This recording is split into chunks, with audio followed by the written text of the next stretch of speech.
to eastern and southern Kentucky. This is WYMT Mountain News This Morning. Good morning and a happy Easter Monday to you, Mountain family. I'm Amelia Lee here with you on this Monday, April 21st, and it's 6:30 this morning. That means it's time to check in with meteorologist Megan Dusmal. Megan, it was a warmer start today. I know I looked at my phone app. I should always call you first, but I looked at my phone app. It said 67 degrees when I walked out the door at around 3:45 this morning. Yeah, it was definitely warm. My apartment, I turned off the heat and the AC, so I woke up and I was honestly sweating. And, well, the temperatures are still warm now. We'll continue to see those temperatures getting into the 70s for today. But let's talk about those rain chances first. As we look at satellite and radar, we're seeing that line inch closer and closer to us. People in Monticello, you could already be seeing some sprinkles right now, but the main line is not there just quite yet. I mentioned those temperatures, right? Here's a look at what you can expect as you head out the door, mainly in the 60s. However, we do see 71 degrees right now in Monticello, 72 in Moorhead, and 70 in Jacksboro. As we head to the afternoon, we will see those temperatures warming up. However, what I want to note with these forecast highs is they occur a little bit earlier than you'd expect during the day as that system moves through, drops the rain, and drops those temperatures. Here's a look at the next 12 hours. Warmest parts of the day will be late morning and early afternoon between 11 o'clock and 1 p.m. Amelia. A man from Pulaski County is in jail after officials say he shot and killed his wife. Pulaski County Sheriff's Office says 61-year-old Ralph Lettner walked over to his neighbor's house and confessed to the crime. After EMS services arrived, first responders tried to revive 50-year-old Kimberly Lettner, but she was later pronounced dead at the scene. Officials then made the arrest on Lettner. In Wayne County, West Virginia, a minor has died after what police investigators believe was an accidental shooting. According to West Virginia State Police, 3 people were inside a car when the gun went off. Troopers say one of the people in the car was showing off their gun when it was fired. As a result, a minor was shot in the stomach. Troopers say the minor died while on the way to the hospital. Also in Wayne County, a youth sports coach is facing charges of distribution and possession of child pornography. According to court documents, Greg Bragg was arrested after investigators uncovered sexually explicit images from minors that were uploaded to the internet. A spokesperson with Wayne County Schools confirmed that Bragg is a middle school football and baseball coach at Crum Pre-K through 8 and that he has been placed on leave. A Carter County man was sentenced to 8 years in prison for crimes against girls under the age of 16. In a release from the Attorney General's office, Chester Griffith pleaded guilty to 2 felony counts of sexual abuse in the first degree back in January. He also pleaded guilty to 2 counts of criminal attempt to commit sexual abuse for 2 additional victims under the age of 12. From Washington, D.C. and Denver to Atlanta and Annapolis, thousands of Americans took to the streets on Sunday. Protesters across the country rallied against recent Trump administration decisions. More than 80 cities hosted 50501 protests. That name stands for 50 protests, 50 states, 1 movement. Hundreds of folks gathered at Lexington's Courthouse Plaza as a part of these efforts. Words escape me, really. It's just it's unprecedented what we're living through, and I just can't believe this is happening in this country. It was not just about concerns for democracy. 2 Kentucky physicians say they're worried about recent layoffs from the CDC and even possible cuts to the National Institutes of Health. Calls to the Kentucky Council on Problem Gambling hotline have more than quadrupled in recent years, and that's according to data from the council. In 2022, before sports betting was legalized in Kentucky, the hotline received an average of 59 calls per month. In 2023, that average jumped up to 105, and last year it was 207. And if you do need help, you can call 1-800-GAMBLER, and we also have a link to the Kentucky Council on Problem Gambling's website in this story on our WYMT News app.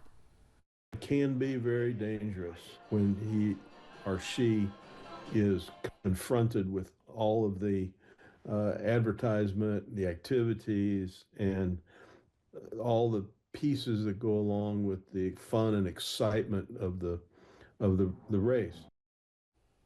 Stone says for those who struggle, it's not really about winning money. They just want to get in on the action.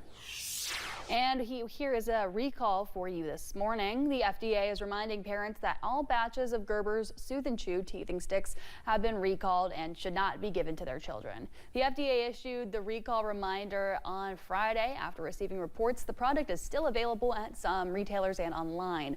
Gerber initially announced the recall earlier this year and said the product poses a potential choking hazard for babies and young children. Nearly a dozen puppies found on the side of the road are now being cared for. 10 puppies were dumped on the side of Mountain Parkway. Anita Spritzer says it's never okay to dump an animal. If you can't take care of more than what you have, now get your pet spayed or neutered. That didn't have to happen if they would have had their dog spayed or neutered. And that's what it comes down to. Spritzer says Kentucky needs to make laws where animals need to be spayed and neutered, and there needs to be more affordable vet care. This Easter, a Frankfort church served their community through a free pancake Easter breakfast. Volunteers with the First United Methodist Church traded their Sunday best for aprons and got to work feeding flood survivors and those helping with the cleanup efforts. They also gave them food to go and Easter baskets. Thought, how do we just do Easter as usual? It's not a usual Easter. It's a time to stop dressing up and start serving our neighbors. If you're a church and you're really following the Lord Jesus, then this is what you do. Leftovers from the breakfast were taken to a local homeless shelter. April is National Donate Life Month, a chance to raise awareness about organ donation and appreciate all those who have given folks a second chance at life. WYMT's McKinley Calandrino talked to a woman in Perry County whose gift is the reason her father is here for another Easter weekend. Kristen and her dad have always been close, but now they are closer than they have ever been before. He picks at me and I pick at him, and it's just always been that way. And it's honestly, I think if anything, the kidney transplant probably made us closer. 13 years ago, 3 days before her dad's birthday, Kristen gave her father a second chance at life. I had a little part to play in giving her life. And then she turned around and has given me 12 years of life. I joke with him all the time. I'm like, I don't have to ever get you a gift for any holiday ever again. Yeah. I gave you enough. I gave you a kidney. James struggled with severe heart conditions, which led to the medication he was taking to affect his kidney function to the point of failure. After all of this, it was time to think of his options. Well, if I'm going to do this, I want a kidney that I know I can trust. And it was in Kristen's heart all along, hoping to give her dad a second chance at life. As soon as I found out that he needed a kidney, it wasn't even an option for me. I just knew at that moment that that's what I was going to do, and I knew that it was going to work out. And I knew that that was the plan that God had for us, that it would work out perfect.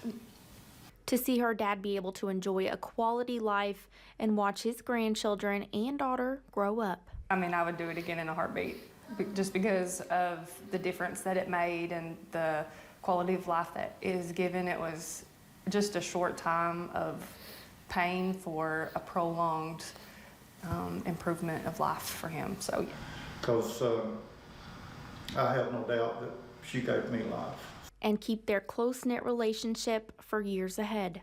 In Perry County, McKinley Calandrino, WYMT Mountain News.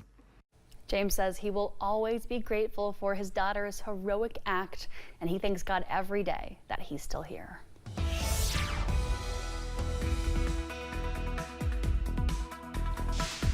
We've been watching that line of rain moving through, and with that, temperatures will be dropping. Here's a look across the U.S., and you can almost see that line where cooler temperatures are to the west of it. Take a look at Kansas City, 49, and here in eastern Kentucky, we're still looking at the upper 60s and low 70s for some places because we haven't gotten that rain just quite yet. Here's a closer zoom in on our temperatures. Again, 60s and 70s is what we're expecting, with high temperatures in the mid 70s to our western counties seeing the 80s.